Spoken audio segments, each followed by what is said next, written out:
Assalamualaikum warahmatullahi wabarakatuh. Salam guru penggerak, tergerak, bergerak, menggerakkan. Perkenalkan, saya Sugiyarti, CGP Angkatan 9 Kabupaten Batang dari SMA Negeri 1 Bawang. Di sini saya akan memaparkan aksi nyata modul 1.4 tentang budaya positif.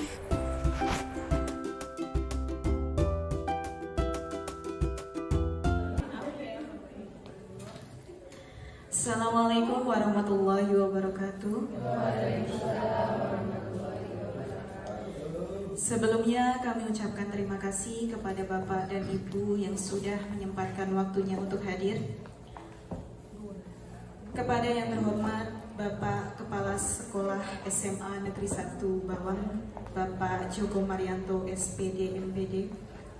Yang kami hormati dan banggakan Bapak Ibu Guru serta staf karyawan TU SMA Negeri 1 Bawang. Tak lupa yang kami banggakan Ibu Sugiyarti SPD MPD selaku pembicara pada diseminasi hari ini. Puji syukur kehadirat Allah Subhanahu wa taala yang telah memberikan kita nikmat sehat dan nikmat sempat sehingga kita dapat berkumpul dalam acara diseminasi budaya positif siang hari ini. Salawat serta salam selalu tercurah kepada junjungan kita Nabi Agung Muhammad Sallallahu Alaihi Wasallam yang kita nantikan syafaatnya di yaumul qiyamah nanti. Bapak Ibu yang berbahagia, susunan acara pada siang ini yaitu sebagai berikut. Yang pertama pembukaan, kedua sambutan dari Bapak Kepala Sekolah, ketiga diseminasi budaya positif, dan yang terakhir penutup. Memasuki acara yang pertama yaitu pembukaan, mari kita buka acara siang hari ini dengan bacaan basmalah bersama. Acara selanjutnya yaitu sambutan dari Bapak Kepala Sekolah kepada Bapak Joko Marianto SPD MPD, kami persilakan. Assalamualaikum warahmatullahi wabarakatuh. Alhamdulillah wa syukurillah, la haula wa la quwata illa billah. Yang saya hormati Ibu Sugiyarti SPD MPD selaku narasumber dalam hal ini kaitannya dengan diseminasi budaya positif. Yang saya hormati rekan-rekan di WAKA, di tim manajemen, dan yang saya hormati serta yang berbahagia seluruh rekan-rekan Bapak Ibu Guru di SMA Negeri 1 Bawang. Pertama dan utama, marilah nantinya kita memanjatkan puji syukur kehadirat Allah Subhanahu wa taala yang telah memberikan banyak nikmat kepada kita, nikmat kesehatan, nikmat iman, nikmat Islam, sehingga kita pada kesempatan yang berbahagia ini bisa hadir di sini di aula SMA 1 Bawang ini dalam rangka mengikuti diseminasi dari rekan sejawat kita dari CGP Bu Sugiyarti. Tak lupa salawat salam senantiasa tercurahkan kepada Nabiullah Muhammad Sallallahu Alaihi Wasallam sebagai suatu hasanah, sebaik-baik teladan yang kita tunggu syafaatnya, dan semoga kita yang ada di sini kelak mendapatkan syafaatnya. Amin ya rabbal alamin. Bapak Ibu yang saya hormati dan yang berbahagia, terima kasih atas waktu yang diberikan pada saya untuk memberikan sedikit sambutan dalam kegiatan ini. Saya sisipkan beberapa hal nih Bapak Ibu, yaitu tentang filosofi one team one dream yang sering kita dengungkan. Jadi one team one dream ini merupakan sebuah slogan yang menjadi mimpi kita bersama sebagai sebuah tim, begitu nih, sebagai sebuah tim. Jadi filosofinya ini sangat luas Bapak Ibu. Jadi kita sebagai warga SMA Negeri 1 Bawang, kita adalah sebuah tim yang diharapkan solid, baik dalam bentuk apapun, dalam kondisi apapun. Termasuk kita kompak menghadiri undangan yang secara pribadi sebenarnya ini tugas dari CGP rekan kita, tetapi secara kedinasan sekolah ikut mensupport agar kegiatan ini bisa berlangsung dengan sukses begitu, sehingga kita menghadirkan Bapak Ibu semuanya yang terpaksa karena dalam hal ini menggunakan jam efektif ya, kita meninggalkan kelas, tapi ada keberhasilan yang lain, yaitu kita bisa mengikuti diseminasi ini. Tetap tugas kita di kelas juga tidak kita abaikan. Bapak Ibu, di lain pihak, di lain hal ya, ada filosofi semaba prima ya, di mana prestasi religius, inovatif dan mandiri. Prestasi di sini Bapak Ibu termasuk kita punya rekan yang bisa mengikuti pendidikan guru penggerak. Ini termasuk prestasi yang luar biasa. Kita beri tepuk tangan dulu Bapak Ibu pada rekan kita CGP Ibu Sugih. Dan prestasi yang lainnya Bapak Ibu, termasuk kemarin beberapa waktu lalu pernah kami sampaikan juga kaitannya dengan apresiasi GTK. Kita bersyukur Mas Hanif, Mas Zuber, Ibu Sugiyarti, Mbak Anis, Mbak Gita, Mas Gama juga bisa mengikuti apresiasi itu, sehingga ini menjadi sebuah prestasi tidak hanya yang oleh siswa kita yang saat ini juga sudah memperoleh sekian banyak prestasi, tapi juga Bapak Ibu kita semuanya ini. Ini yang pertama. Kemudian yang kedua, ini sedikit menambahkan bahwa usulan-usulan Bapak Ibu yang beberapa waktu lalu ini kami catat Bapak Ibu, ini menunjukkan bahwa panjenengan semua memiliki self of belonging, memiliki rasa handardeni, memiliki rasa memiliki sekolah kita ini.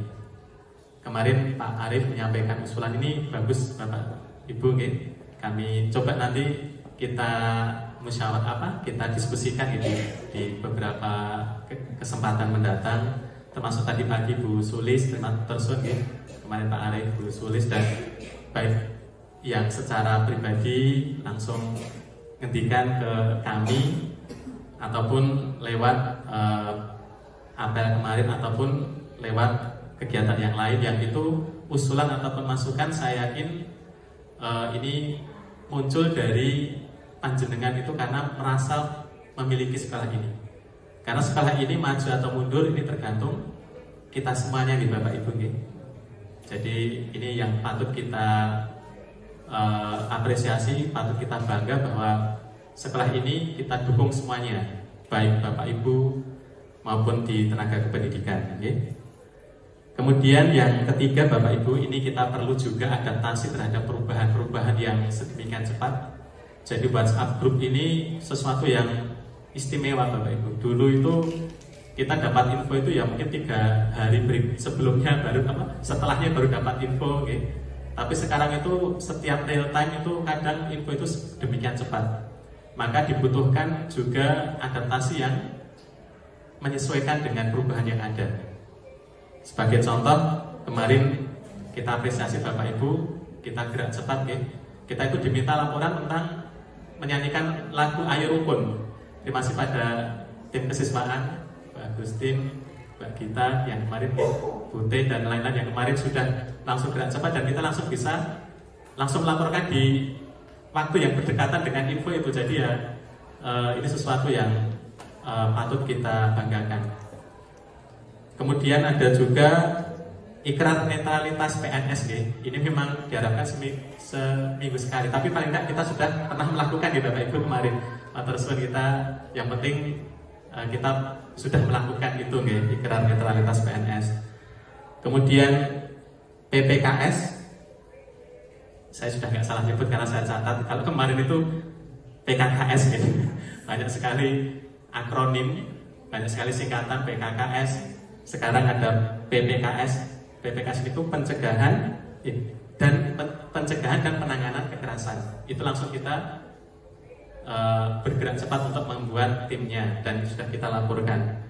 Dan itu seketika Bapak Ibu. Jadi infonya itu cepat sekali, diminta untuk buat ini buat itu. Kita juga harus menyesuaikan kondisi yang ada dengan kehadiran info yang sedemikian cepat lewat WhatsApp itu, ya kita harus juga menyesuaikan.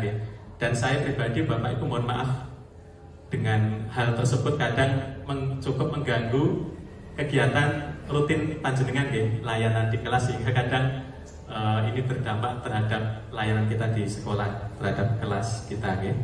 Sekali lagi saya mohon maaf, tapi ya gimana lagi, ini sudah menjadi sebuah perubahan yang saat ini sudah harus kita memakluminya nggih.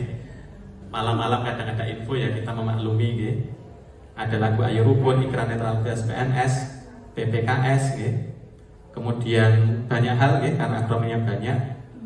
Sedikit cerita Bapak Ibu, kemarin waktu di guru penggerak Bu Sugi itu adalah saya itu juga, ini cerita saja ya Bapak Ibu, itu spontan. Jadi waktu kegiatan itu diminta untuk memandu teman-teman PP gitu gitu.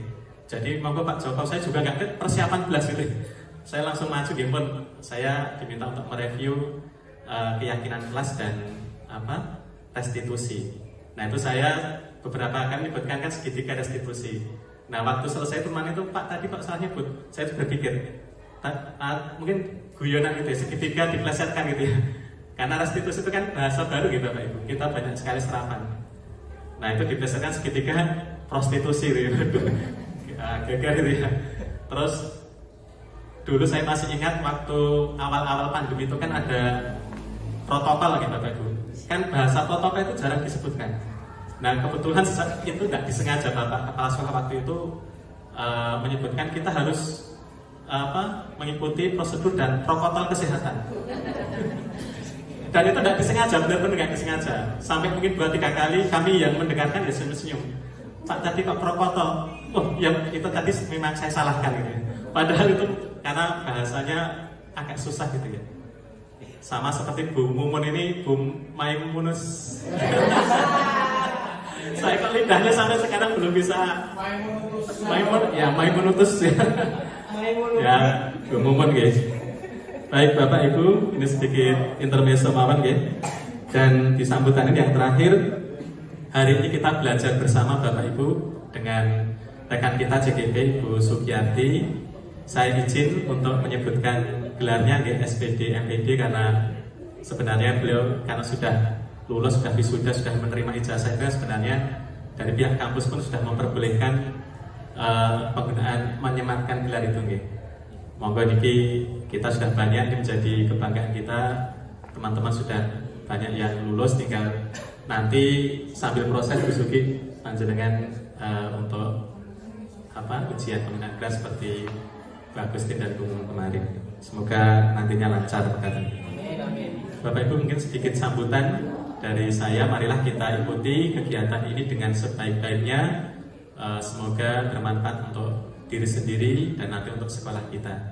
Saya cukupkan. Wassalamualaikum warahmatullahi wabarakatuh. Terima kasih atas sambutan dari Bapak Kepala Sekolah. Selanjutnya, acara inti pada siang hari ini yaitu diseminasi budaya positif. Kepada Ibu Sugiyarti SPD MPD dipersilakan.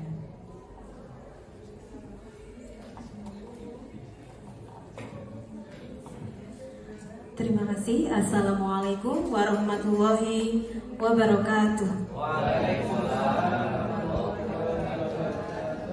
Alhamdulillah, nahmaduhu wa nasta'inuhu wa nastaghfiruh wa na'udzu billahi min shururi anfusina wa min sayyiati a'malina may yahdihillahu fala mudilla lahu wa may yudlil fala hadiyalah. La haula wala quwata illa billah. Amma ba'd.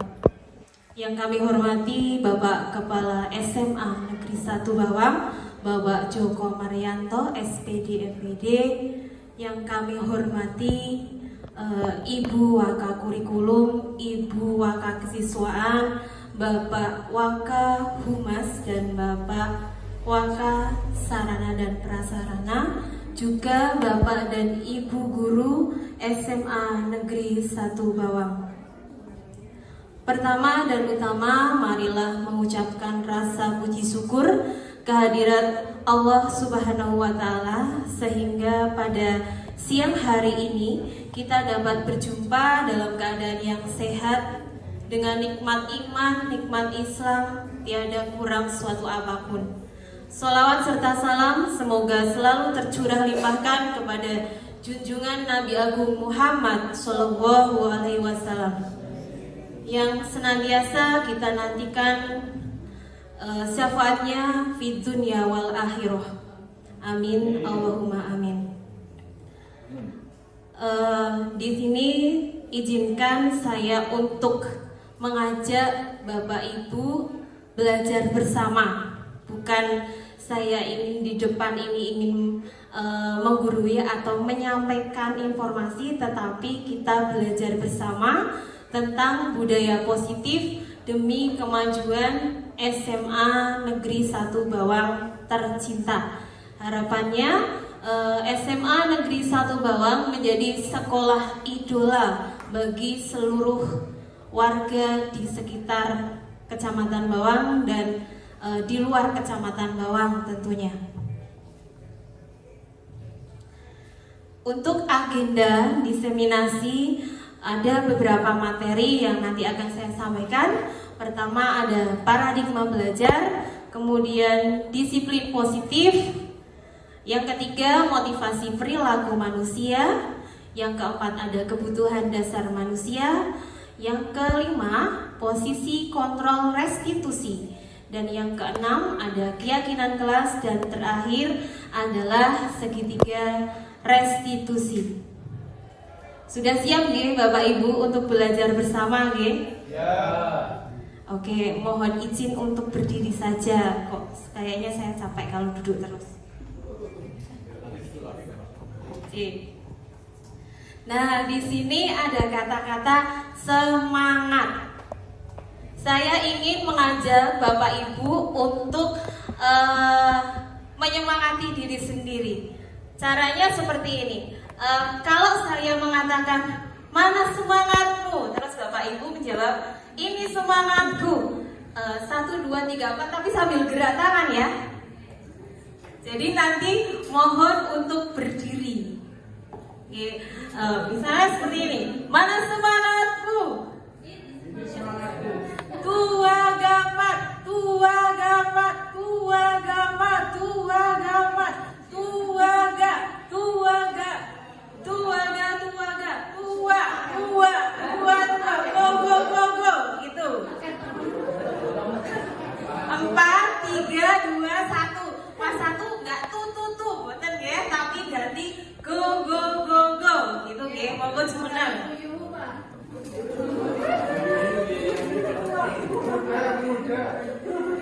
Oke, semangat ya Bapak Ibu ya. Oke, sip. Mana semangatmu? Ini semangatku. Tuaga, tuaga, tuaga, tuaga, tuaga. Oh, salah ya, semuanya nggak ada empatnya. Ulangi. Ya, ulangi. Kita Pak Marudin ya. Oke. Mana semangatmu? Ini semangatku. Tua gamak, tua gamak, tua gamak, tua gamak, tua ga, tua ga, tua ga, tua ga, tua, tua, tua, tua, go, go, go, go. Oke, terima kasih. Gak jadi encoker kan ya? Sudah semangat tadi kan habis makan terus layah-layah ngantuk kan ya? Saya juga sama, tapi sekarang udah nggak sumuk lagi. Tambah sumuk.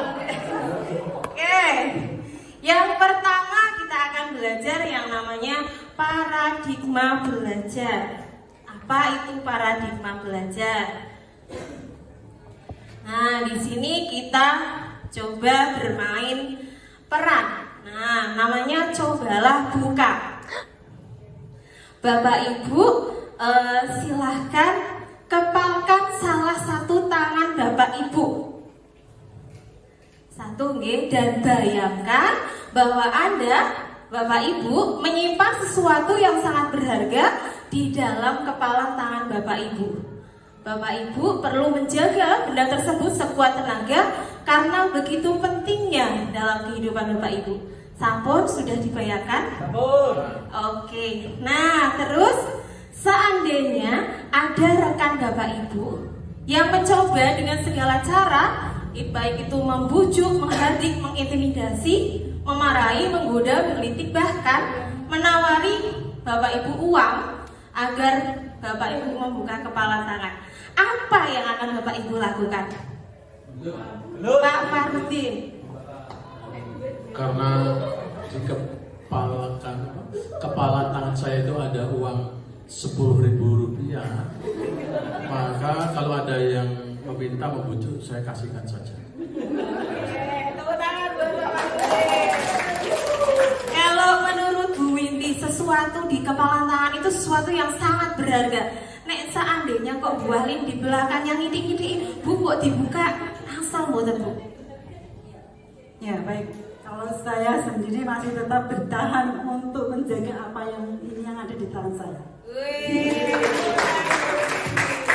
Kalau menurut Madam Tina, silakan Madam. Ini realistis saja. Yang saya pegang berharga, tapi kalau rekan saya B menawarkan sesuatu yang lebih berharga akan saya berikan. Oke, terima kasih atas jawabannya. Nah, dari permainan cobalah buka ini, apa yang bisa kita simpulkan Bapak Ibu? Pak Supri.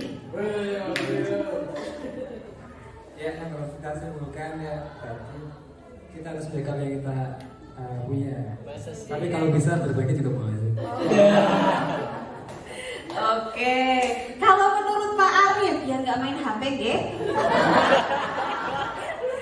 permainan tadi Pak Arif ikut mengepalkan tangan, Nah, pelajaran apa yang diperoleh Pak? Semangat Bu. Semangat. Oke, nah jadi kan kita mau buka kepala tangan atau tidak itu tergantung dari kontrol diri kita, Oke, nah di sini ada pertanyaan, apakah Bapak atau Ibu atau rekan Bapak Ibu tadi B ya, B itu adalah rekan Bapak Ibu membuka kepala tangan Anda? Mengapa? Apa alasannya? Nah, oke Bu, apa sih isinya? Mau tahu banget? Oke, nah itu tadi kan pertanyaan-pertanyaannya sudah ya. Nah ternyata itu intinya adalah kontrol diri. Kita sendiri yang memegang kontrol atas segala tindakan kita, dan semua itu bergantung pada diri kita masing-masing sesuai dengan kebutuhan dasar kita saat itu. Betul, kebutuhan dasar kita saat itu. Tadi kan Madam bilang kalau ada yang menawarkan lebih berharga, it's okay, monggo. Nah, jadi itu menyesuaikan dengan kebutuhan dasar. Nah, nanti kebutuhan dasar juga akan kita bahas. Nah, teori kontrol. Menurut Dr. William Glasser, teori kontrol itu terdapat beberapa miskonsepsi tentang makna kontrol. Yang pertama, ilusi guru mengontrol murid. Selama ini kita sebagai guru, saya saja itu pasti inginnya mengontrol murid agar berlaku, bersikap sesuai dengan keinginan kita, Nah, ternyata ini kurang sesuai. Nah, di situ bisa kita baca bersama. Pada dasarnya kita tidak dapat memaksa murid untuk berbuat sesuatu jikalau murid tersebut memilih untuk tidak melakukannya. Walaupun tampaknya guru sedang mengontrol perilaku murid, hal demikian terjadi karena murid sedang mengizinkan dirinya untuk dikontrol. Saat itu bentuk kontrol guru menjadi kebutuhan dasar yang dipilih murid tersebut. Teori kontrol menyatakan bahwa semua perilaku memiliki tujuan, bahkan terhadap perilaku yang tidak disukai. Itu salah satu miskonsepsi yang pertama.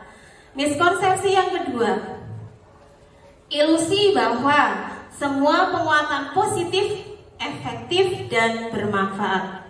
Maksudnya seperti apa? Penguatan positif, kadang kita memberikan pujian atau memberikan bujukan. Ini termasuk salah satu bentuk-bentuk kontrol pada murid. Segala usaha untuk mempengaruhi murid agar mengulangi suatu perilaku tertentu adalah suatu usaha untuk mengontrol murid tersebut. Dalam jangka waktu tertentu, kemungkinan murid tersebut akan menyadarinya dan mencoba untuk menolak kita. Nah, seringnya kadang anak-anak memberontak ya. Misalnya kita sudah suruh, kamu harus seperti ini, seperti ini. Mungkin 1, 2, 3 kali is okay, tetap jalan. Tapi berikutnya pasti murid akan memberontak. Nah, ini salah satu bentuk kontrol.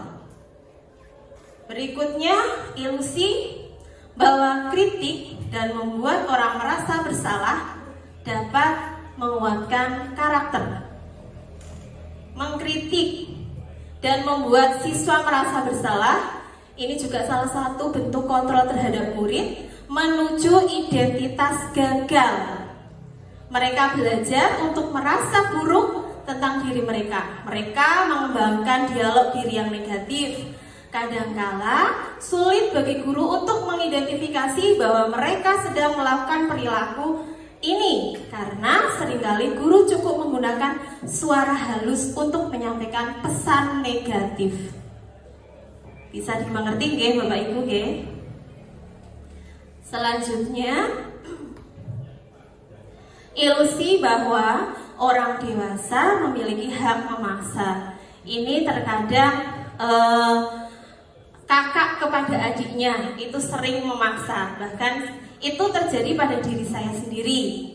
Padahal itu tidak akan efektif untuk jangka waktu yang panjang dan dapat merusak hubungan antar keduanya sehingga menimbulkan hubungan permusuhan. Nah, di sini kalau tadi dengan menggunakan stimulus respon itu yang sudah berlalu, dan sekarang yang kita pelajari adalah teori kontrol, di mana di situ dapat kita lihat perbedaan antara stimulus respon dan teori kontrol. Realitas kebutuhan kita sama. Kalau teori kontrol, realitas kita berbeda. Semua orang melihat hal sama. Kalau teori kontrol, setiap orang memiliki gambaran berbeda. Kita mencoba mengubah orang agar berpandangan sama dengan kita. Kalau teori kontrol, kita berusaha memahami pandangan orang lain dengan dunia kita. Berikutnya, perilaku buruk dilihat sebagai suatu kesalahan. Dan semua perilaku memiliki tujuan untuk teori kontrol. Kemudian, orang lain mengontrol saya. Kalau kita mempelajari teori kontrol, hanya diri Anda yang bisa mengontrol diri panjenengan. Ya, jadi jenengan tidak bisa dikendalikan oleh orang lain. Kemudian berikutnya, untuk stimulus respon, saya bisa mengontrol orang lain. Teori kontrol mengatakan Anda tidak bisa mengontrol orang lain. Dan berikutnya lagi, pemaksaan ada pada saat rujukan. Sedangkan teori kontrol, kolaborasi dan konsensus menciptakan pilihan-pilihan baru. Nah, ini yang terakhir. Kalau stimulus respon, model berpikirnya menang atau kalah. Tetapi kalau teori kontrol, menang untuk menang. Oke, sekarang untuk materi yang kedua tentang disiplin positif. Mungkin itu sudah bukan sesuatu yang asing ya.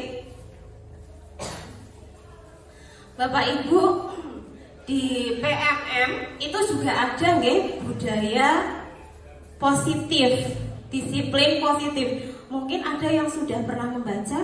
Pak Farudin di PMM sudah baca? Yang lain dulu. Jangan-jangan Bu Suri ngefans banget nih sama Pak Farudin, ditunjuk terus. Oh, Bapak. Oke, disiplin. Disiplin adalah nopo Pak Pantun?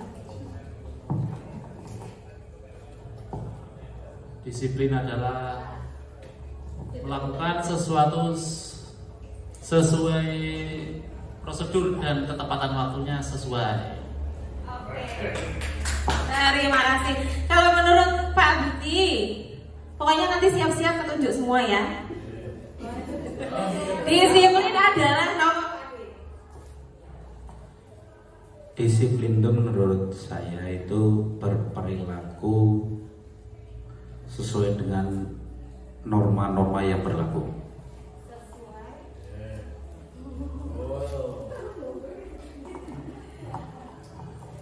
Oke, disiplin itu ternyata apa sih? Nah, dalam budaya kita, makna kata disiplin dimaknai menjadi sesuatu yang dilakukan seseorang pada orang lain untuk mendapatkan kepatuhan. Gitu. Nah, jadi kalau kita indikator anak patuh itu, anak disiplin itu berarti anak yang patuh, ngeten nggih. Tujuan dari disiplin positif adalah menanamkan motivasi yang ketiga. Nanti ada ya motivasi pada murid-murid kita, yaitu untuk menjadi orang yang mereka inginkan dan menghargai diri sendiri dengan nilai-nilai yang mereka percaya. Bapak pendidikan kita, Ki Hajar Dewantara menyatakan, di mana ada kemerdekaan, disitulah harus ada disiplin yang kuat. Sungguh pun disiplin itu bersifat self-disiplin, yaitu kita sendiri yang mewajibkan kita dengan sekeras-kerasnya, tetapi itu sama saja. Sebab jikalau kita tidak cakap melakukan self-disiplin, wajiblah penguasa lain mendisiplinkan diri kita. Dan peraturan demikian itulah harus ada di dalam suasana yang merdeka. Bisa memberikan contoh, Madam?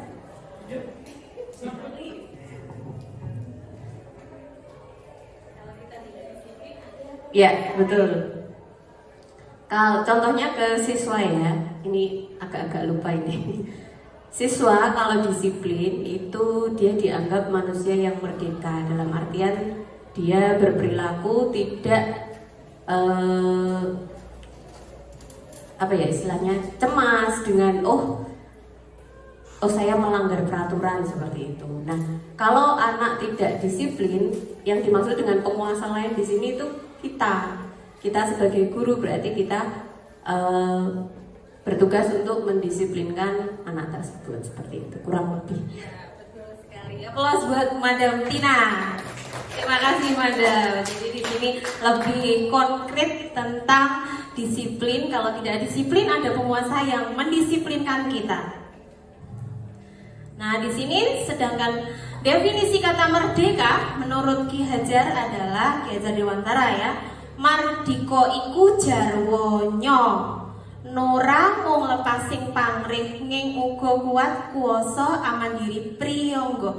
Artinya merdeka itu artinya tidak hanya terlepas dari perintah, akan tetapi juga cakap buat memerintah diri sendiri.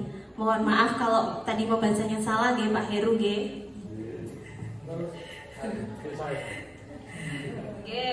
Ki Hajar Dewantara menyatakan pertanggungjawaban atau Verantwoordelijkheid itulah selalu menjadi sisihannya hak atau kewajiban dari seseorang yang pegang kekuasaan atau pimpinan dalam umumnya.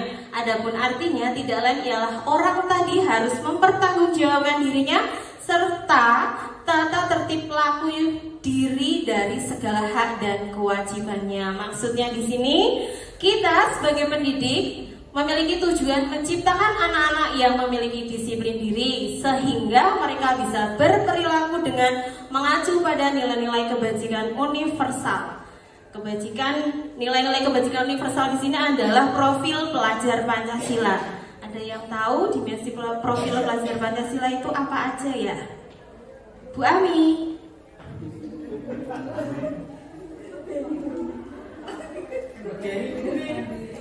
Awal Bu, profil pelajar Pancasila. Ya.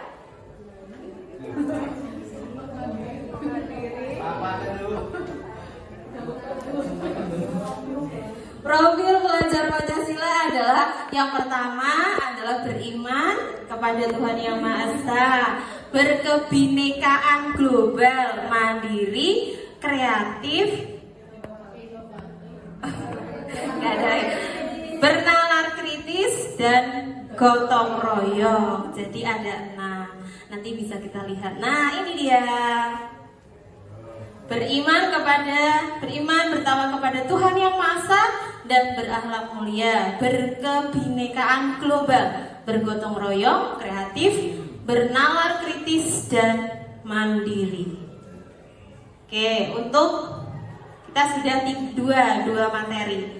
Ada yang ingin ditanyakan terlebih dahulu sebelum kita masuk untuk motivasi perilaku manusia? Monggo, Mbak Gita ada yang ingin ditanyakan? Bu Wiwi, ada yang ingin ditanyakan Bu Wiwi? Oh Pak Budi, makanya Bumi dulu saya sudah jalan ke sini. Assalamualaikum warahmatullahi wabarakatuh. Waalaikumsalam warahmatullahi wabarakatuh. Sepertinya guru penggerak kita kali ini memang istimewa sesuai dengan angkatannya, yaitu angka 10 ya. 9. Oke, Bu Suki, dari tadi kan karena kita sebagai guru maka yang dibahas selalu siswa dan siswa.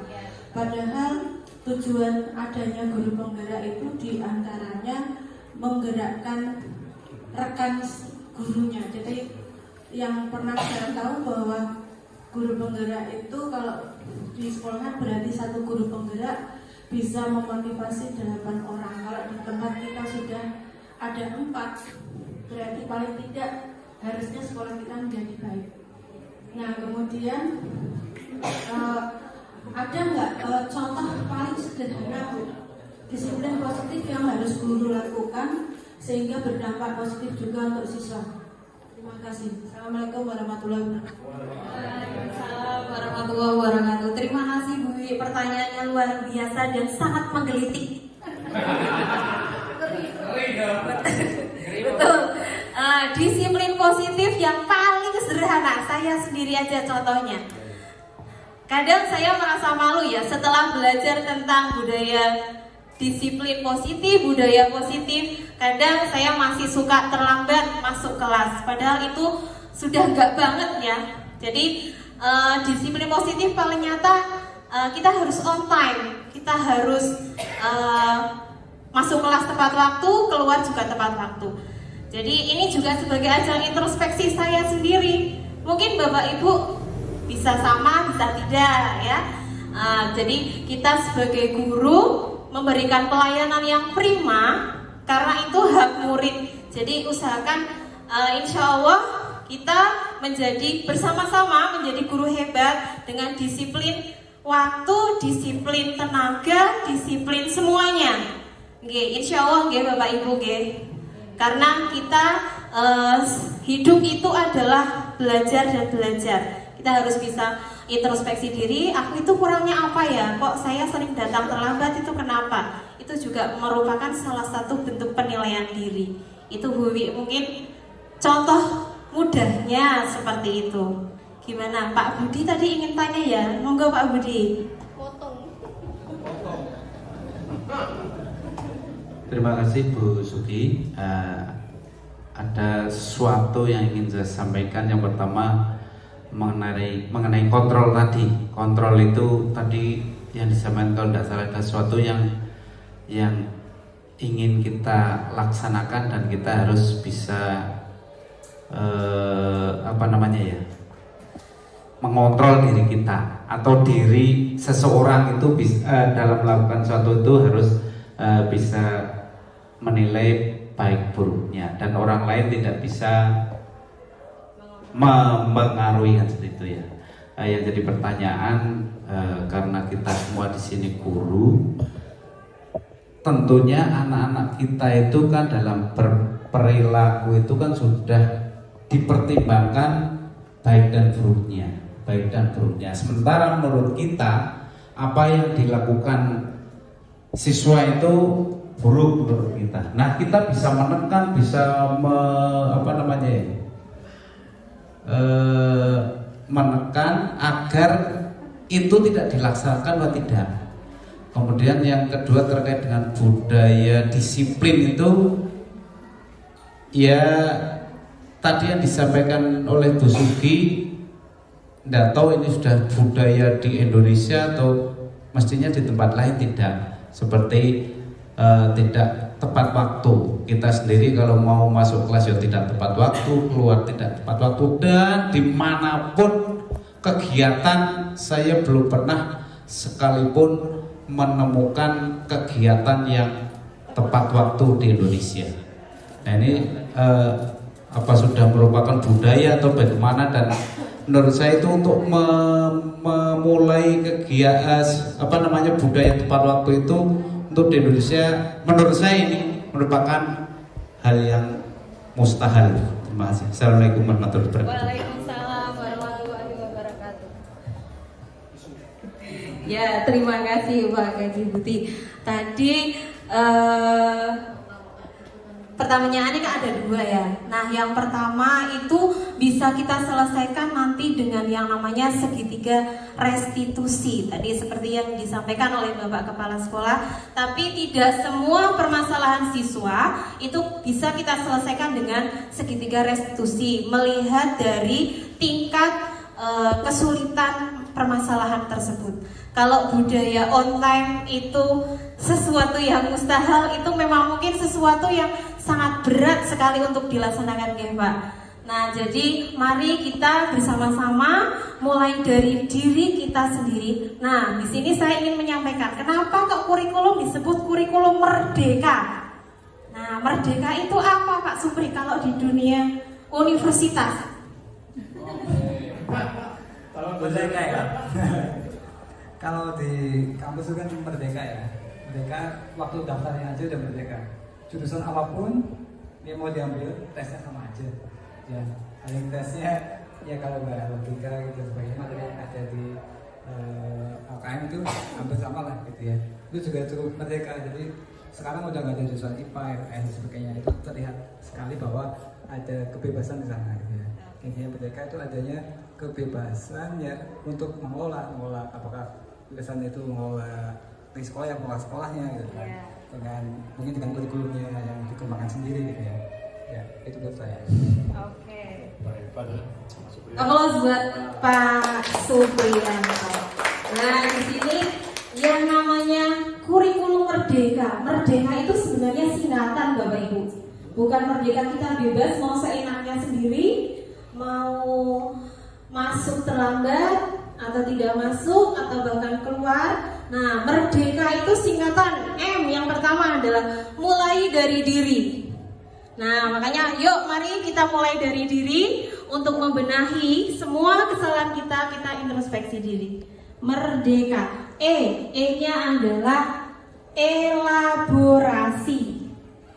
R-nya adalah merdeka. Elaborasi, ER nyambung ya. Kemudian D, demonstrasi kontekstual. Apa maksudnya demonstrasi kontekstual?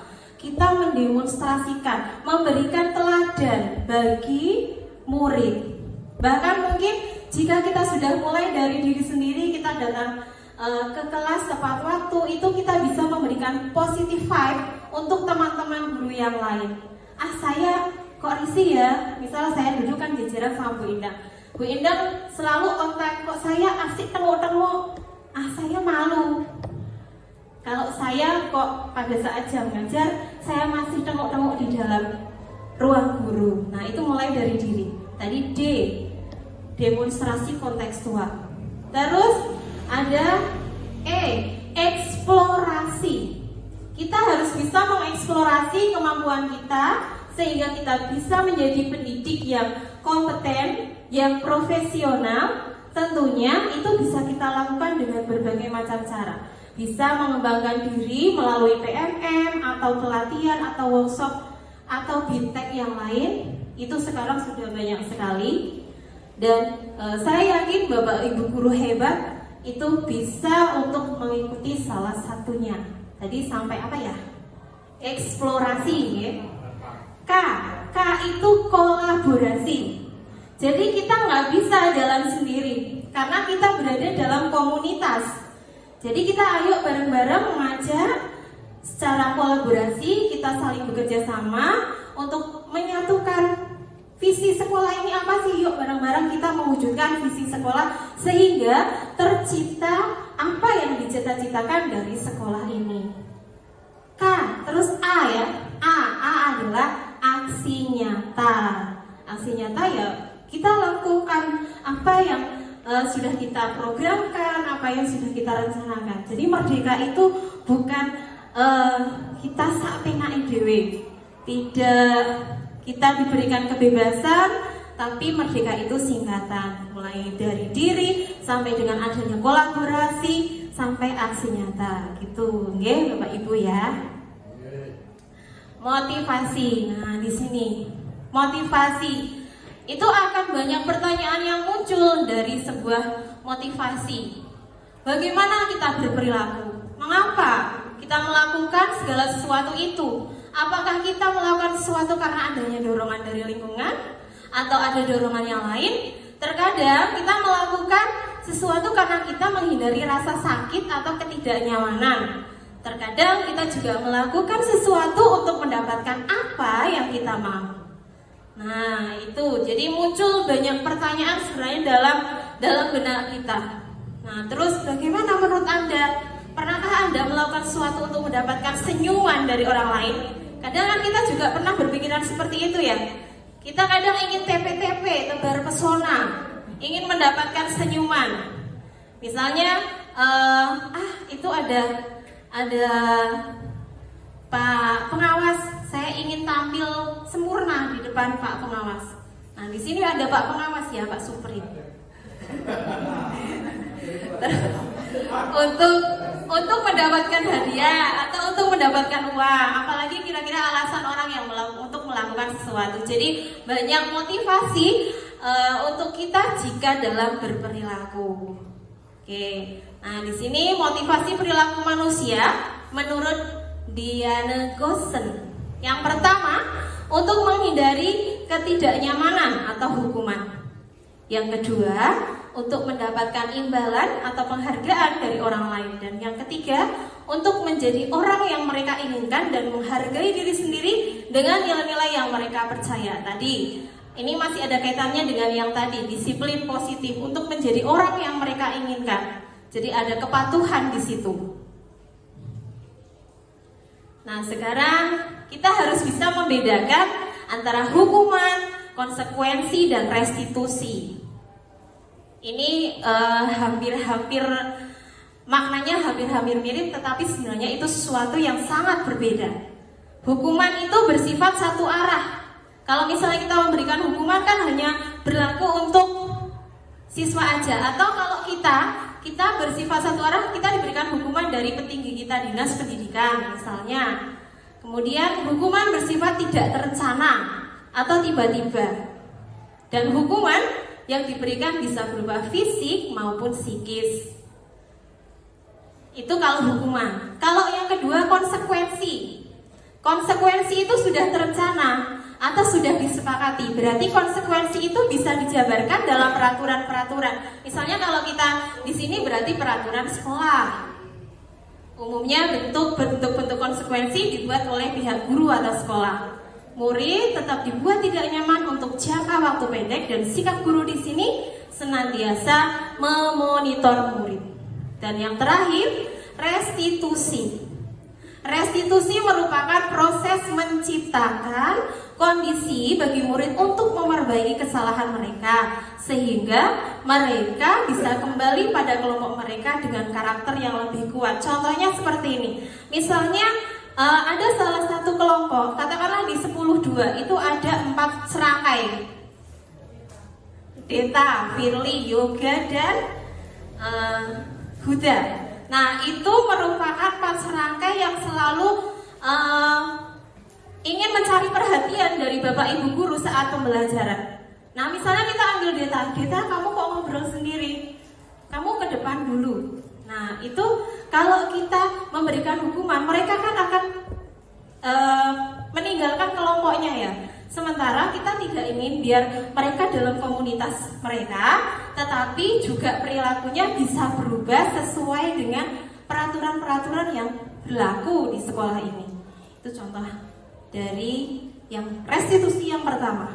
Kemudian restitusi merupakan proses kolaboratif yang mengajarkan murid untuk mencari solusi untuk masalah mereka dan membantu murid berpikir tentang orang seperti apa yang mereka inginkan dan bagaimana mereka harus memperlakukan orang lain. Jadi di sini restitusi itu kita sebagai guru mengajak siswa untuk berdiskusi, pengennya seperti apa. Jadi tidak dengan membentak, tidak dengan kata-kata yang kasar, tapi kita di sini nanti berlaku seperti seorang manajer sehingga sesuatu yang kita anggap kurang sesuai itu bisa lama-lama akan membaik.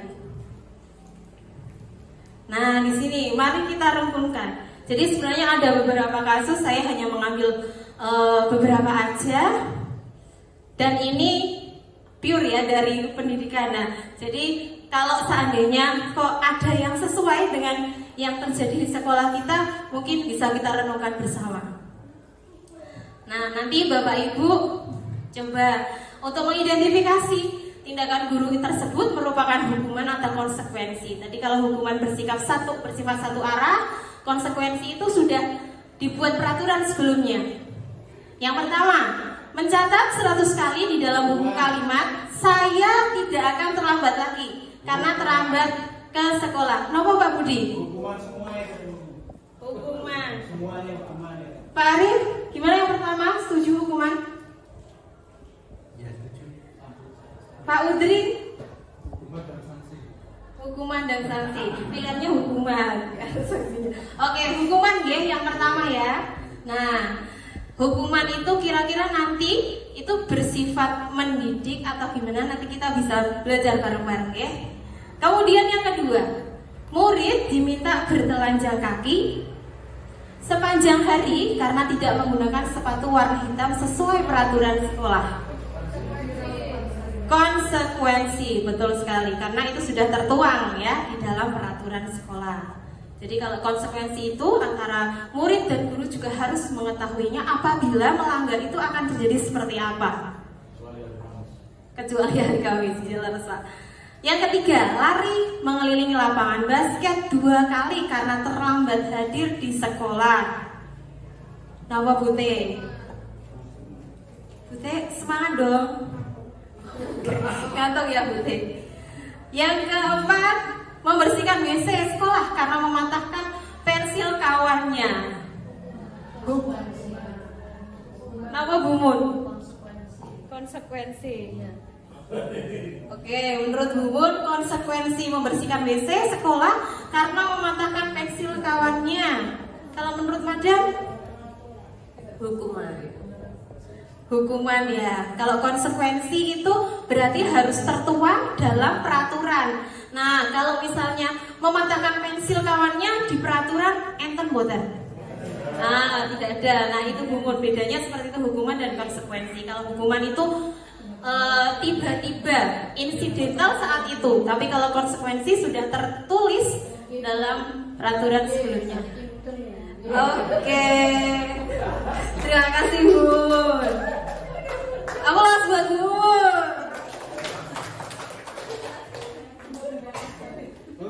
Oke, monggo Pak. Terima kasih Bu. Jadi mungkin apa yang sering disampaikan itu. Terima kasih. Yang sering sekali disampaikan itu merupakan teori-teori Bu ya. Teori-teori. Saya pinginnya yang praktis, simpel Bu. Tidak boleh menghukum, tidak boleh berikan konsekuensi, adanya restitusi. Ini saya juga sudah curhat dengan Pak Kepala Sekolah. Saya itu jadi guru sudah 25 tahun. Tapi mengatasi siswa itu kadang-kadang ya bingung Bu. Bingung. Mau didekati kurang dekat bagaimana? Wong sebelum sholat zuhur itu dia 2 anak itu malah mijit-mijit saya Bu. Cowok mijit-mijit saya. Itu kan menunjukkan kedekatan saya dengan anak-anak. Setelah sholat zuhur jam saya, anak yang tadi mijat-mijat saya itu dengan teganya bolos Bu. Menurut saya dengan teganya bolos. Ya. Saya ini bingung, saya harus kurang mendekati bagaimana dengan anak-anak seperti itu. Buat sekolah singnya, kasihan orang tua sama musa ketahui dan lain sebagainya. Seperti itu contoh Bu. Jadi saya pinginnya tidak usah teori yang teori, tapi kita ada apa ya namanya ya, yang bisa aksi nyata di sekolah kita. Anak seperti ini harus kita bagaimanakan agar hatinya tersentuh, Bu. Saya kira kita belajar yang tari itu kalau terhadap anak-anak itu kurang. Mohon maaf saya sebut Bu Denise ya. saya sebut ya, Bu Dini itu kurang perhatian bagaimana, kurang ngajarnya bagus bagaimana.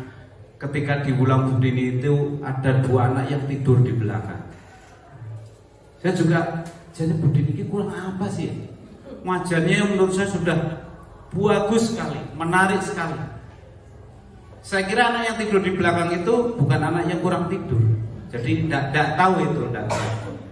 Dan ya Pak Taufik kurang zaman dulu Pak, zaman dulu tidak ada Pak Taufiknya ya. Kurang keras bagaimana selalu memotivasi saya ya. Kalau ada anak 36 yang 10 yang ngeweng itu masih lebih banyak yang tidak ngeweng Pak.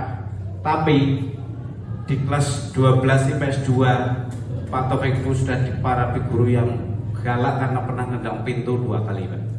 Itu jadi saya juga pinginnya bahwa ahli-ahli pendidikan itu menciptakan bagaimana cara yang simpel, yang praktis untuk mengatasi kasus-kasus tertentu di sekolahan-sekolahan seperti sekolahan kita. Mungkin ya bukan mungkin, saya menebak ini Pak sekolah kita itu ketika sampai sekolahan kita juga ngusap batruk ya. Kok seperti ini ya? Karena perbandingannya dengan SMA 1 Boyolali ya. Termasuk yang di sebelah saya juga sering ngusap batruk. Wah, sekolahan kita seperti ini Pak, ya beda sekali dengan di SMA 2 Slawi katanya beliau. Terima kasih Bu. Oke, terima kasih Pak Budi. Betul ya, jadi itu mungkin sesuatu yang teori-teori dan teori. Nah, prakteknya kadang yang membuat teori itu kan tidak terjun langsung menghadapi kasus seperti itu, ya Pak Budi. Nah, jadi hanya retorika belaka kadang. Jadi sesuatu yang kurang bermakna. Tetapi ya itu mulai dari diri tadi, Merdeka itu adanya kolaborasi. Itu tidak bisa diselesaikan sendiri. Misalnya saya aja yang suka gaduh sendiri saat pelajaran matematika itu juga banyak. Asik sendiri, pada saat saya ngajar itu malah scroll TikTok di belakang, bahkan buat TikTok sendiri. Kadang sudah saya peringati berkali-kali, tetapi anaknya juga saat dikasih tahu, oke Bu, saya simpan. Terus saat saya di depan, itu kadang diam-diam. Nah itu juga saya masih kewalahan Pak Gaji untuk menyelesaikan soal tersebut. Jadi mungkin kita harus berkolaborasi minimal dengan teman sejawat sesama guru mapel. Itu kita bisa konsultasikan masalah-masalah kita sehingga dari kepala yang banyak kita bisa mendapatkan olah pikir yang sempurna dalam menyelesaikan masalah tersebut. Oke, lanjut monggo Pak.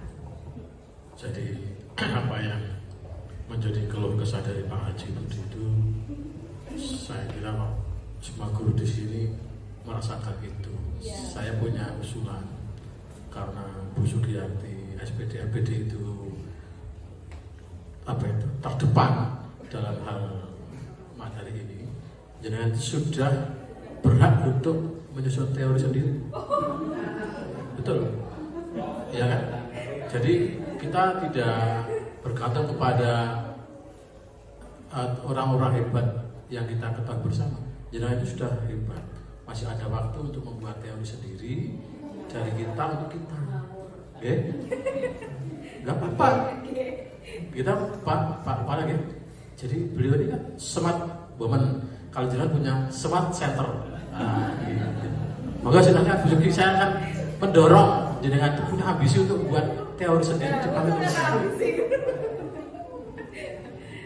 Teori, cuma teori. Kadang kan seperti itu gitu Pak. Betul, cuma teori. Nah kalau kayaknya untuk membuat teori saya belum begitu percaya diri ya. Nanti mengalahkan Pitagoras, memunculkan teori Pitagoras. Nah mungkin kedepannya ya Pak, insya Allah tidak hanya saya tetapi juga Pak dosen Fahrudin. Oke, Pak. Terima kasih ya Pak Fahrudin. Nah di sini dihukum oleh penghargaan. Nah, jadi kadang kan kita memberikan reward, reward kepada siswa atas prestasinya atau mungkin sudah mendapatkan nilai yang bagus di kelas itu, kita memberikan penghargaan. Ternyata itu merupakan suatu hukuman. Monggo Pak. 2-3 menit nih. Bapak Ibu saya izin sama beliau karena ini kan ruang beliau nih. Tetapi paling tidak saya izin mungkin 2-3 menit untuk kita memberikan tanggapan terhadap keluhan-keluhan dari Pak Haji Budi dan mungkin teman-teman semuanya gitu. Jadi gini Bapak Ibu, kalau kita menyampaikan hal ini kan memang sudah berkaitan dengan teori ya Pak. Tapi sebenarnya teori ini kan munculnya juga tidak tiba-tiba. Artinya teori ini sudah di research, sudah diteliti, sudah diuji berulang kali, dan itu akhirnya menjadi sebuah kesimpulan yang kita sebut dengan sebuah teori begitu nih. Walaupun teori itu nanti mungkin kedepannya juga akan ada perubahan kalau ada teori yang lebih baru lagi. Nah sementara di CGP ini memang dengan adanya pendidikan ini kita diberikan namanya pendidikan ya Pak, itu banyak hal teori-teori yang terkadang kita juga susah untuk mengaplikasikan. Tapi paling tidak kita sudah memahami bagaimana cara menerapkannya. Jadi izin Bapak Ibu, pertama kalau ada permasalahan itu, kenapa kok restitusi itu kita kembalikan pada 5 kebutuhan dasar manusia. Menurut teori Diana Gozan ya. Diana Gozan ini memang sudah meneliti bahwa kebutuhan dasar manusia itu paling tidak ada 5 hal. Yang pertama itu kasih sayang. Jadi anak itu melakukan itu hal kesalahan-kesalahan, apakah kebutuhan dasarnya itu tidak terpenuhi? Apakah kasih sayang? Ataukah rasa aman? Ataukah penghargaan? Mungkin ingin dihargai. Jadi dia melakukan sebuah tingkah yang bikin kita mungkin geleng-geleng kepala. Saya setuju Pak Budi, saya mungkin bukan ngelus badan tapi ngelus pipi mawon gitu. Ngelus pipi. Mungkin butuh penghargaan. Mungkin anak itu malah justru dengan main game itu kebutuhan dasar dia itu tentang kesenangan itu terpenuhi dan itu, sehingga mata pelajaran yang lain mungkin merasa tidak bisa menyenangkan dirinya. Maka menyenangkannya pakai game tadi. Atau aktualisasi diri. Nah, dari 5 ini mungkin yang paling banyak, mungkin bisa jadi kasus-kasus itu banyak yang ingin mengaktualisasi diri. Istilahnya caper begitu gitu. Sebenarnya mereka itu ingin caper pada kita, tapi kita tidak terlalu respect bisa jadi. Atau di anak-anak itu memang di rumah kurang cinta kasih sehingga dia ingin dikasih di kelas, ingin dicintai oleh teman-temannya. Kebutuhan dasar itu. Atau mungkin tidak ada penghargaan sama sekali, di rumah disengeni, diapa-apakan, tidak ada yang menghargai. Maka dia membuat ulah di kelas itu karena ingin mendapatkan sebuah pengakuan, penghargaan. Nah, kebutuhan-kebutuhan dasar ini harus kita identifikasi di mana setiap anak itu, setiap orang menurut Diana Gozan ya Pak, bukan menurut kami CGP. Menurut CGP Bu Sugi itu di pendidikan ini kami diberikan, di Bu Sugi khususnya itu diberikan pembelajaran tentang teori ini. Jadi anak itu pasti punya alasan mengapa mereka melakukan itu, mengapa dia tidur di kelas itu pasti punya alasan. Nah, alasan ini kita bawa ke tindakan, yaitu namanya restitusi. Jadi kan tadi ada 3 nih Bapak Ibu, hukuman, konsekuensi, atau restitusi. Nah, menurut Diana Gozan, berdasarkan riset yang dia sudah puluhan tahun ya, Diana Gozan itu kan ahli psikologi yang sudah melalang buana dan ilmu teorinya sudah diakui oleh, diaplikasikan banyak hal gitu. Itu kita membuat segitiga restitusi tadi. Jadi anak kalau melakukan kesalahan, misalnya tidur, kita harus menanyakan, mengkomunikasikan, menanyakan mengapa Mas Ahmad itu tidur, mengapa kamu tidak ikut pelajaran saya. Nah mereka kan akan cerita. Dan kita hindari nasihat Bapak Ibu, karena anak-anak seusia itu kadang juga sudah, nasihat itu sudah banyak nih. Maka kita mungkin tidak menasihati, tetapi menanyakan kebenaran-kebenaran yang dia yakini itu apa. Oh ya Pak, atau Bu, maaf saya itu tidur karena tadi malam membantu orang tua. Nah setelah itu kita tahu, oh berarti butuh rasa aktualisasi diri atau kasih sayang. Kalau yang kita konfirmasi ternyata dia juga bohong gimana Pak? Nah, saya yakin hati itu kan tidak, hati itu kan ya Pak, itu latihan ya. Suatu saat dia beranjaknya umur, beranjaknya waktu, dia akan mengetahui bahwa dia itu melakukan sebuah kesalahan-kesalahan, misalnya dengan berbohong kepada gurunya. Hati itu kan kata para ustadz gitu, hati itu kan tidak bisa membohongi, walaupun dirinya gitu itu sebenarnya dia mulutnya mengucapkan A tapi hatinya itu sebenarnya B. Dan secara kita bawaan lahir itu sebenarnya keyakinan tentang kebenaran itu sebenarnya sudah ada dalam diri kita gitu. Jadi tidak apa-apa, misalnya dia berbohong sekali dua kali tidak apa-apa. Kita ya tugas kita ya kita dampingi terus mawon. Dimana di titik tertentu anak itu harus dengan kesadaran diri, istilahnya motivasi intrinsik itu kalau dalam istilah JGP itu, bahwa dia mengakui bahwa apa yang dilakukan itu kesalahannya, sehingga nanti divalidasi kesalahan sampai di segitiga yang terakhir, yaitu menanyakan keyakinan. Anak itu akan memperbaiki sendiri tanpa harus dimotivasi dari luar. Karena motivasi setiap individu, apalagi anak-anak SMA itu sebenarnya kan sudah punya kesadaran diri terhadap kedewasaan mereka. Kayaknya saya Pak Haji, jadi mungkin itu teori tak leres Pak, tapi saya yakin ini sudah diuji sekian kali dan akhirnya menjadi sebuah teori. Nah, tinggal kita ya juga sambil bertahap, sambil berproses, karena anak itu tadinya bandel tiba-tiba jadi soleh itu kadang kita juga kaget malah. Kok tiba-tiba jadi anak soleh gitu ya, padahal dulunya bandel. Maka bandelnya itu kan mesti bertahap Pak, pelan-pelan akhirnya dia jadi anak yang sesuai dengan yang kita harapkan. Dan itu tidak bisa langsung Malik Grim yang tiba-tiba saat kita segitiga wrestling dia tiba-tiba langsung besok hari ketemu kita langsung ikut pelajaran kita. Mungkin bisa iya, bisa tidak, tapi pasti akan proses Pak. Kadang kita juga mungkin yang kaget, biasanya tidur kok malah tidur, yang kaget bukan anak, malah yang kaget mungkin bisa jadi kita. Biasanya tidur kok marah tidur. Artinya anak itu kita bangun, yang penting kita melakukan sesuai dengan apa yang sudah kita ketahui bersama. Saya yakin dengan pendidikan CGP ini semuanya serba terbuka Pak. Dulu mungkin juga kaget, kok restitusi ya, mestinya ya konsekuensi harus taat aturan. Ternyata setelah kita dapat ilmunya, memang yang tepat itu direstitusi itu Pak.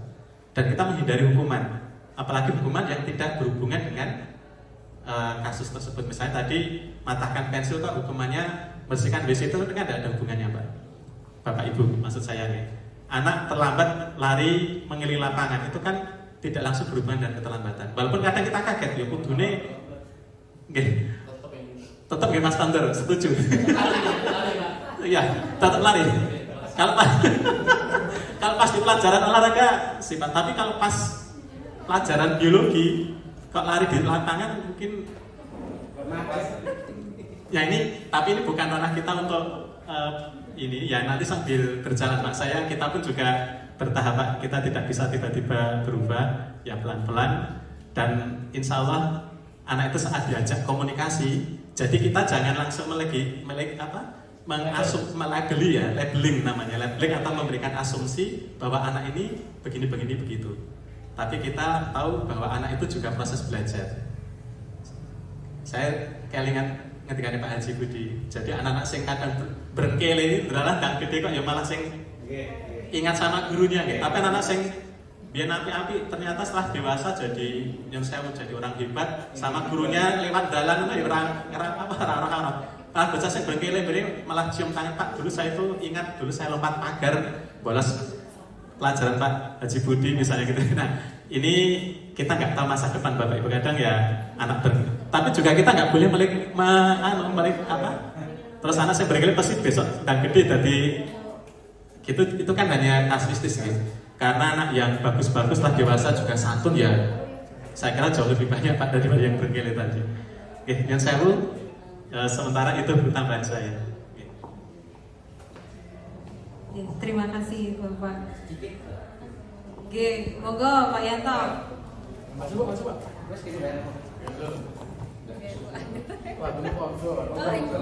Iya Bapak. Assalamualaikum warahmatullahi wabarakatuh. Saya berangkat dari Jawa. Setiap pulang mempunyai pabrik. Untuk menciptakan pabrik adik-adik itu anak-anak sekalian ada 3 sumber: sekolah, masyarakat, dan pemerintah. Lah pabrik di anak-anak itu sudah mempunyai pamrih apa ke sekolah selama ini. Setelah di pamrihnya tinggi, anak-anak pasti nyatekin sinamnya belajarnya tinggi, sergap. Tapi ketika nggak punya pamrih apapun, ya sudah, ya turu, ya itu sangu dan sebagainya. Itu berangkat dari Jawa, masalah Jawa. Kemudian yang perlu kita ketahui bahwa antara anak yang sama usianya, maka perkembangan pamrih kebutuhannya itu tidak sama, termasuk kesadaran dirinya tidak sama karena berbeda latar belakang, baik keluarga dan budaya. Ini yang perlu dibahas antara anak satu dengan anak yang lain, perkembangannya beda. Kayak butuh banget, ya karena dikondisikan keluarga, pamrihnya di sana nanti ini udah jelas. Nah sementara nih orang orang tua nih main karo si baik, arek ngono-ngono tak ngejit, nantinya kita nggak punya bayangan anak itu, sehingga nggak punya pamrih. Itu saja, terima kasih. Assalamualaikum warahmatullahi wabarakatuh. Kemudian kita itu 3 tahun, kondandani 12 tahun kan yo angel. Iki tambahan ikhlas ini. Selama ini kan masuk kita anak itu umur ke berapa ini? Songo karo 6, 15 karo 3. 12 sama 3, 15 ya. 15 tahun dan Dani 3 tahun iso kurang. Kita 15% di sini. Sedangkan usianya dari awal itu sudah 15 tahun dan Dani 3 tahun iso kurang. Kira-kira. Nah tadi berusaha tadi bocah itu pamrih ini kapan? Kebutuhannya saat kapan? Itu nanti akan ketemu. Ono sing kebutuhan saiki mergo wis seperti bayangan-bayangan ke sana, nantinya ke sini. Sing durung duwe bayangan apa-apa yo blas, yo turu, entuk sangu kan gitu sih, Pak. Makasih. Terima kasih Pak Yanto. Aplaus buat Pak Yanto yang luar biasa. Jadi di sini intinya kita belajar bersama, sharing ya Pak. Jadi bukan saya yang karena membaca lebih dulu yang paling tahu itu, tapi tidak, kita di sini belajar bersama. Nah sekarang lanjut ke restitusi nih, merupakan sebuah pendekatan untuk menciptakan disiplin positif. Ciri-cirinya tadi sudah. Oke, kita ice breaking dulu nih Bapak Ibu. Atau lanjut lagi aja? Lanjut aja nih. Oke, nah tadi ini kebutuhan dasar manusia. Tadi sekilas sudah dipaparkan oleh Pak Joko. Nah ini kebutuhan dasar manusia itu ada 5. Yang paling tengah yang menjadi pusat, yang menjadi center adalah bertahan hidup. Kemudian ada kebutuhan kebebasan, kasih sayang dan rasa diterima, penguasaan dan kesenangan. Jadi itu yang kebutuhan-kebutuhan tersebut yang mendasari perilaku manusia. Tidak hanya murid tapi kita juga. Jadi ini berlaku untuk semuanya. Oke, sekarang posisi kontrol restitusi. Ada 5 posisi kontrol. Yang pertama adalah sebagai penghukum, yang kedua membuat rasa bersalah, yang ketiga sebagai teman, yang keempat adalah memantau, dan yang kelima adalah sebagai manajer. Nah ini sebenarnya ada video, mungkin Bapak Ibu sudah pernah menonton ya tentang Naren, lewati aja ya. Atau mau ditonton? Pak Marudin belum? Nanti dikirimi lewat WA saja. Sebaiknya ditonton dulu biar di sini jelas semua. Oh gitu. Lanjut aja lah Pak. Wah ini boleh kecewa ini. Oke, jadi kan tadi ada 5 posisi kontrol nih. Nah, yang paling efektif, yang paling ideal sebagai guru, kita harus berlaku sebagai apa Pak Farudin? Tadi pilihannya ada penghukum, pembuat rasa bersalah, teman, pemantau, dan manajer. Kalau menurut Pak Farudin? Saya itu ya manut-manut sama Bu Sugi saja. Kalau disuruh buat itu ada kata manajer tadi ya? Iya. Ya kira-kira manajer. Leres. Betul sekali. Sebenarnya kalau kita bisa melihat videonya, itu akan tampak sekali ya perbedaan guru sebagai penghukum, pembuat rasa bersalah, sebagai teman, sebagai pemantau, dan sebagai manajer.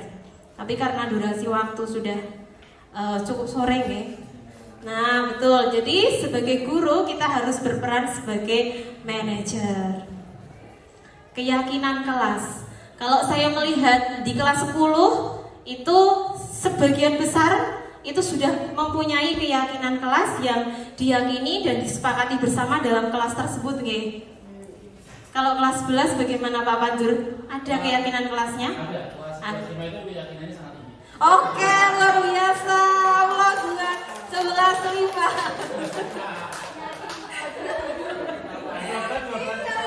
Oh iya, luar biasa. Berarti jenengan adalah sosok guru terpilih untuk anak-anak istimewa. Oke, nah di sini mengapa harus ada keyakinan kelas? Dilanjutkan, ya.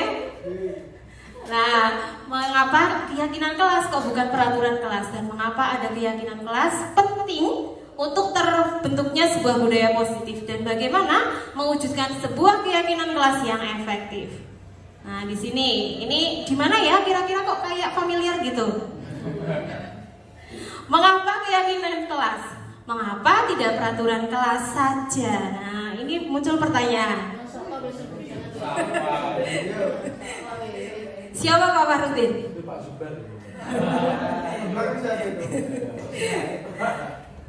Mengapa kita memiliki peraturan tentang penggunaan helm pada saat mengendarai kendaraan roda 2 atau motor? Kenapa Pak Pandur?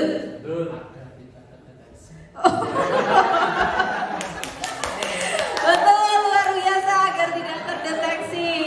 Kalau menurut Pak Udri, apa ya Pak? Kenapa kita harus pakai helm Pak? Biar tidak bisa dipaparasi dengan tepat Pak. Luar biasa, pengalaman pribadi ya Pak Udri ya, paparasi. Nah, kira-kira salah satu jawaban itu pasti kan ada yang namanya keselamatan untuk safety riding. Nah terus ini pakai masker, betul sekali Pak Farudin. Mengapa kita memiliki peraturan tentang penggunaan masker dan mencuci tangan setiap saat? Kenapa Pak Farudin? Jawaban saya kan diwakili oleh Mas Supri, silakan. Biar napasnya nggak mengganggu orang. Biar napasnya tidak mengganggu. Kalau menurut gue, tidak Pak? Ya betul, untuk agar terlihat cantik gitu. Menutupi kekurangan ya, karena kadang kalau hanya dari sorot mata itu kelihatan beautiful. Nah setelah dibuka ternyata lebih beautiful gitu ya. Nah ini salah satu jawabannya adalah untuk kesehatan atau keselamatan. Nah tadi kesehatan keselamatan itulah yang menjadi dasar kita membuat keyakinan, bukan peraturan.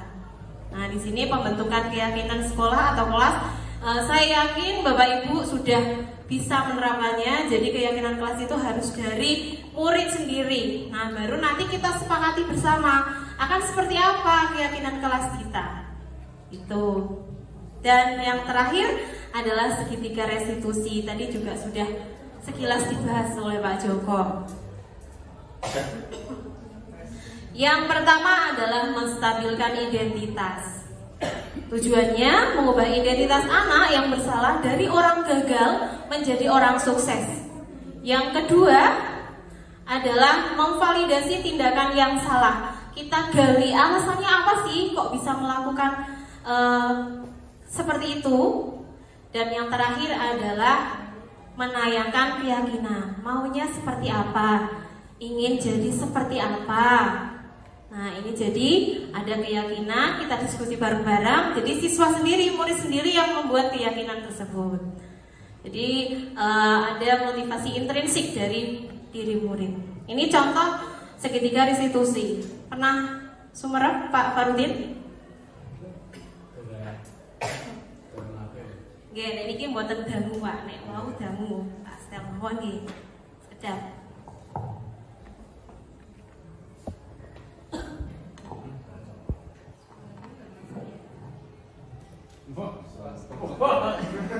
Guru matematika. Siang Sarah, siang Pak. Sudah lama tidak ketemu Sarah. Kenapa hari ini Sarah di sini? Aduh, suaranya nggak masuk. Dibaca aja ya. Davi. Ya aku marah lah. Oke. Kamu pasti marah dan kesal ya dituduh sebagai tukang fitnah. Bapak juga akan marah apabila ada yang menuduh. Kemudian pada saat itu kamu mau melakukan apa? Nah, ini salah satu contoh validasi tindakan yang salah. Ya saya langsung ngatain hal yang sama. Oh begitu, pasti kamu melakukan seperti itu karena suatu alasan tertentu bukan? Iyalah, masa saya diam aja Pak? Ya saya bela diri lah, masa saya dituku-tukang fitnah? Pasti kamu bertanya sesuatu yang penting ke kamu. Ya wajarlah. Kamu bisa bertindak lebih gegabah lagi, tapi ini tidak. Iya Pak. Untung saya masih bersabar dan hanya membentak saja. Sudah gemes padahal. Saya pasti bela diri lah. Iya pasti iya, tapi kamu tetap memilih bertahan dan bersabar. Kamu memilih untuk tidak berbuat lebih parah lagi bukan? Iya. Nah sekarang kita coba lihat lagi tindakan kamu yang membentak-bentak Eka di kelas.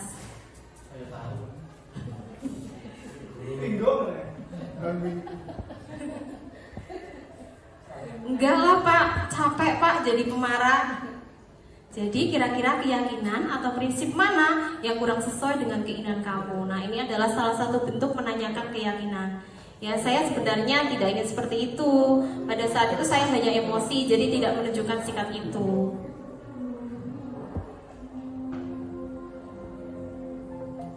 Nah di situ diminta untuk membuat keyakinan. Kita perlu saling menghargai. Namun ada juga keyakinan kita sepakati. Ya saya bisa lebih proaktif mulai dengan diri sendiri. Tadi seperti kata singkatan dari Merdeka ya, mulai dari diri sendiri. Saya bisa jadi lebih bersabar. Nah di sini siswa yang mengambil keputusan atas tindakannya. Seperti itu, segitiga restitusi. Kalau kamu memperbaiki, kamu ingin jadi seperti apa? Saya akan menjadi orang yang bertanggung jawab kali ya Pak, dan senantiasa proaktif. Menurut kamu, bagaimana rasanya menjadi orang seperti itu? Ya nyamanlah, bangga, bisa bersabar dan menahan diri. Nah, seperti itu contohnya Bapak Ibu. Mungkin kalau tidak dengan suara saya kan lebih hidup ya. Tapi kalau suara saya kan sama ya, kok antagonis semua. Ya.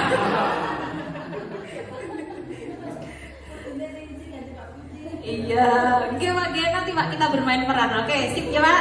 Bu, nonton ya. Nah tadi ada video itu ada menstabilkan identitas, ada validasi tindakan yang salah dan menanyakan keyakinan. Inginnya seperti apa? Jadi tidak kita yang kamu harus seperti ini untuk memperbaiki kesalahan itu tidak, tapi anak sendiri yang harus membuat. Saya akan memperbaiki dengan cara seperti ini, seperti ini, seperti ini. Jadi kita harus mengetahui kebutuhan dasar dia melakukan kesalahan tersebut. Ya Bu, kira-kira kalau ada anak yang seperti itu, dan kok saya kok pesimis kalau langsung mendapat anak yang langsung legowo seperti itu. Iya, ngancem ya Pak? Iya, apalagi seperti kemarin yang masuk kelas itu, yang dikatain Suzuki, kamu nantang ya? Iya betul Pak. Tapi sekarang alhamdulillah dia itu bestie loh sama saya. setelah saya katakan seperti itu, karena kalau mungkin Bapak Ibu guru yang belum tahu ya, jadi ada satu anak di 10.3 itu kalau pelajaran saya itu mohon maaf ya, katanya itu melirik kayak sengit banget itu loh sama saya. Nah terus kan tanya, kamu kenapa? Nantang gelut kok. Nah setelah seperti itu, sebenarnya saya tidak bermaksud untuk seperti itu ya, hanya untuk menggertak. Nah, jadi dia sekarang alhamdulillah kok menjadi lebih dekat Pak, dan pandangannya tidak setajam dulu ya. Kalau di jalan juga nyapa alhamdulillah. Iya, cuma seperti itu aja. Iya, ternyata saya sudah menerapkan sendiri ya Pak, sudah mengalami. Jadi tidak hanya saya. Jadi sebenarnya dengan belajar di CKB ini saya banyak introspeksi diri. Oh, saya itu masih banyak sekali kesalahan yang sudah saya perbuat. Dan semoga kedepannya bisa memberikan positive vibe untuk teman-teman. Nah, ini hal-hal yang harus diperhatikan dalam restitusi. Oke, boom, selesai. Apakah selesai? Kita merilekskan dulu ya. Ini terakhir kok, santai aja. Jadi nanti kalau saya bilang door, Bapak Ibu matur door juga. Terus kalau saya bilang boom, kira-kira kalau di bom itu reaksinya apa Pak? Jadi kan kena bom gitu langsung gimana? Ayam. Kalau boom gitu, gitu ya. Terus yang terakhir, kalau saya dor, jadi bilang dor bertubi-tubi, jadi kan bisa bilang nggak kena, ya. Bisa dengan yang senyebelin mungkin, gitu ya. Oke, kita mulai ya Bapak Ibu, monggo jumeneng biar tidak sebutan. Monggo Pak Yanto, Pak Heru.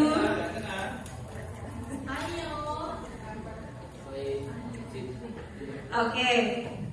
Dor. Bom.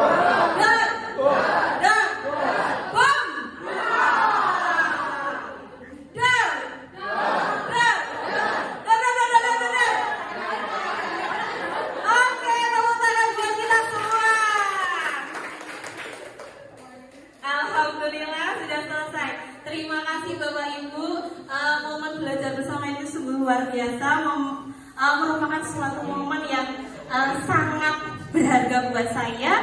Di sini kita bisa belajar menjadi bapak guru hebat untuk menyongsong Indonesia Emas tahun 2025. Mungkin itu dari saya. Salam guru hebat dan bahagia. Assalamualaikum warahmatullahi wabarakatuh.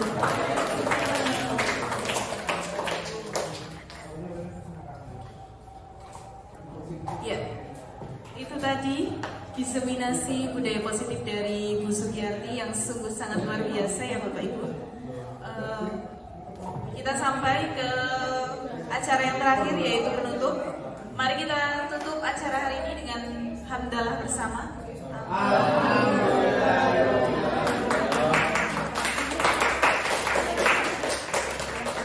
Terima kasih. Saya selaku pembawa acara mohon maaf bila ada tutur maupun tindakan yang kurang berkenan, dan semoga apa yang kita saksikan ikuti bersama dapat bermanfaat bagi kita semua. Amin. Sekian, terima kasih. Wassalamualaikum warahmatullahi wabarakatuh. Bapak Ibu dimohon untuk berfoto bersama dulu sebelum kembali ke ruang guru.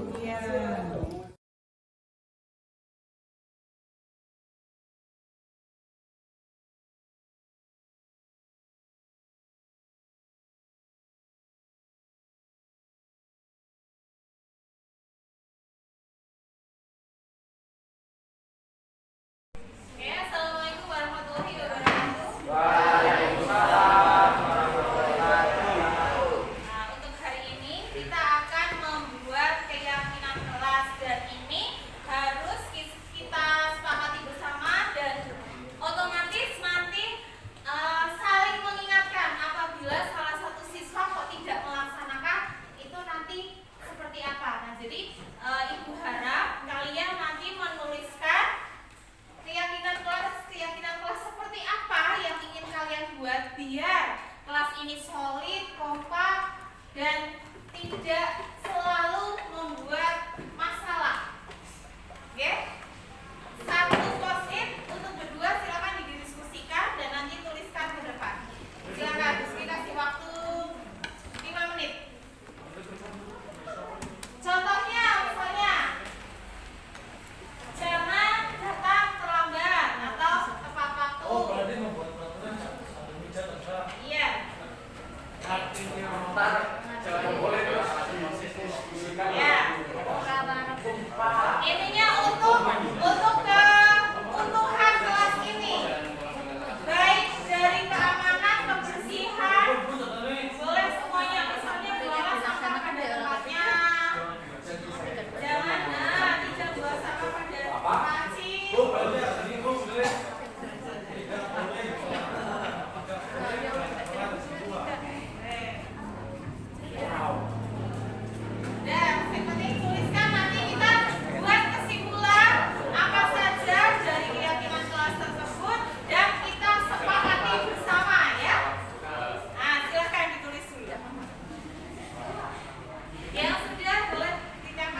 Terus dilarang keluar kelas saat jam pelajaran kecuali pergi ke WC. Dilarang mencoret tembok, tidak boleh bermain HP saat jam pelajaran. Jangan bergurau saat pelajaran. Tidak melakukan kerusuhan di kelas. HP dikumpulkan di depan ketika pelajaran agar menghargai guru. Setiap siswa wajib melakukan piket kelas. Selalu kompak, terutama di jam pelajaran proyek, berbicara dengan sopan dan tidak berlaku ya. Jadi intinya keyakinan kelas itu di sini biar kita saling menghormati, saling menghargai. Karena di sini kan keinginan belajar tiap siswa itu beda-beda. Ada yang suka, tadi kan ada yang menulis saat pelajaran tidak bergurau. Berarti yang menulis itu nggak senang kalau pelajaran kok ada temennya yang bergurau, karena itu bisa mengganggu konsentrasi. Betul apa salah? Nah, makanya berarti bagi yang lain itu juga harus bisa menghormati temannya, karena temannya nggak bisa belajar kalau misalnya kalian kok bersenda gurau. Gitu. Jadi di sini intinya kenapa buku studi buat seperti ini, biar kita saling introspeksi diri. Ternyata yang sering kita lakukan itu tidak pas dan melanggar hak asasi orang lain. Biar kelas ini menjadi lebih tertib dan tidak apa ya? Biar tidak semrawut aja, oke? Oke, berarti keyakinan kelas ini kita sepakati bersama ya? Deal ya? Ada yang tidak setuju dengan tadi yang Bu Sugi bacakan? Deta, setuju enggak Deta? Besek setuju, angkat tangan. Ya, angkat kaki. Bu Mael nggak setuju Bu? Mael siapa? Juga hormat. Ini nggak setuju. Oh, setuju. Oke, berarti deal untuk keyakinan kelas nanti kita pasang di depan biar semua bisa membaca keyakinan kelas kita itu seperti apa, biar kelas ini menjadi lebih tertib dan solid tentunya. Assalamualaikum warahmatullahi wabarakatuh. Saya Arsyad Diansyah dari kelas 12 akan menyampaikan manfaat dari pembentukan keyakinan kelas, seperti kelas lebih nyaman, tenang, rapi, bersih, dan semuanya dilaksanakan dengan penuh tanggung jawab dan juga tertib. Sekian, wassalamualaikum warahmatullahi wabarakatuh. Assalamualaikum warahmatullahi wabarakatuh. Perkenalkan, nama saya Sofia Farizia dari kelas 3. Di sini saya ingin menyampaikan manfaat dari keyakinan kelas. Menurut saya pribadi, keyakinan kelas itu bisa membuat kita merasa nyaman, tertib, dan teratur di dalam kelas, serta membuat kelas menjadi lebih bersih dan rapi. Sekian, wassalamualaikum warahmatullahi wabarakatuh. Assalamualaikum warahmatullahi wabarakatuh. Perkenalkan, nama saya Kalisa Diandika dari kelas 5. Di sini saya akan menyampaikan tentang manfaat adanya pembuatan keyakinan kelas. Manfaat dari pembuatan keyakinan kelas tersebut adalah yang pertama dapat membuat kelas menjadi tertib dan teman-teman di kelas saya menjadi lebih bertanggung jawab akan adanya kebersihan dan akan adanya tidak ada yang bermain HP di kelas juga, dan suasana kelas menjadi lebih tenang. Terima kasih, sekian dari saya. Wassalamualaikum warahmatullahi wabarakatuh. Pelaksanaan diseminasi atau penyebaran pemahaman kepada rekan guru dilakukan pada tanggal 19 Oktober 2023 di SMA Negeri 1 Bawang Kabupaten Batang. Kegiatan ini diikuti oleh 25 orang guru yang sangat antusias dan partisipatif mengikuti seluruh rangkaian kegiatan.